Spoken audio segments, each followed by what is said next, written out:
పత్రి గారు స్పష్టంగా చెప్పారు. ఏమని చెప్పారంటే, ధ్యానం వల్లనే జ్ఞానం, జ్ఞానం వల్లనే కర్మరహితం, కర్మరహితం వల్లనే మోక్షం అని చెప్పి. అంటే ఇక్కడ మనం అర్థం చేసుకోవాల్సింది, ఎవరైనా కోరుకునేది మోక్షం. ఈ మోక్షం ఎలా వస్తుందంటే, వారి అకౌంట్లో ఏ కర్మ లేని స్థితి తెచ్చుకోగలిగితే వాళ్ళు ఆ మోక్షాన్ని పొందగలరు. కర్మ ఉంటే మళ్ళీ భూమి మీదకి రావాల్సిందే.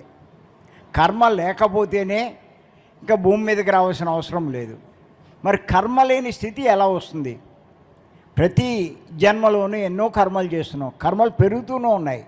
ఆ స్థితి ఎలా వస్తుంది అంటే ఆ మార్గమే చెప్పారు పత్రి గారు. అది జ్ఞానం వల్ల, జ్ఞానాగ్నిలో కర్మలన్నీ దగ్ధమవుతాయని శ్రీకృష్ణుల వారు చెప్పిన విషయాన్నే పత్రి గారు చెప్తూ, మరి ఆ జ్ఞానాన్ని మనం సంపాదించుకుంటే ఖచ్చితంగా నీ కర్మలు దగ్ధమవుతాయి, కర్మలే లేకపోతే నీకు మోక్షమే వస్తుందన్నారు. మరి ఆ జ్ఞానం ఎలా వస్తుంది? ధ్యానం వల్లనే వస్తుందన్నారు. అంటే శ్వాస మీద ధ్యాస, ధ్యానం వల్లనే ఎవరైనా సరే జ్ఞానాన్ని సంపాదించుకోగలరు. అంచేత చాలామందికి ధ్యానం చేస్తేనే కర్మలు రహితం అవుతాయి అనుకుంటారు. కానీ గుర్తుపెట్టుకోండి, ఖచ్చితంగా జ్ఞానం వల్లనే కర్మలు రహితమవుతాయి. అంచేత ప్రతి ఒక్కరూ జ్ఞానం సంపాదించుకునే ప్రయత్నం చేయండి. ఈ జ్ఞానం అన్నది ఇంకా ఎన్నో రకాలైనటువంటి లాభాలు మనకు కలగజేస్తుంది. ఎందుకంటే ఇక్కడ ఉన్న సమయం చాలా తక్కువ కాబట్టి అన్నీ మనం తెలుసుకునే అవకాశం లేదు. ఊరికే సింపుల్గా నేను చెప్పడమే తప్ప అంత టైం తీసుకోవడానికి కూడా అవకాశం లేదు.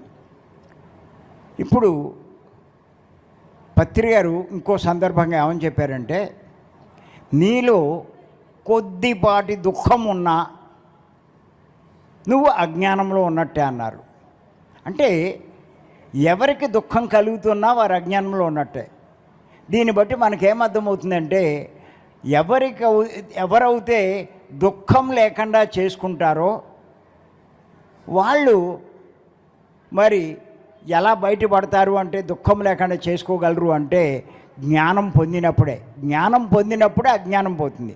అజ్ఞానంలో ఉన్నంతకాలం దుఃఖపడుతూనే ఉంటారు.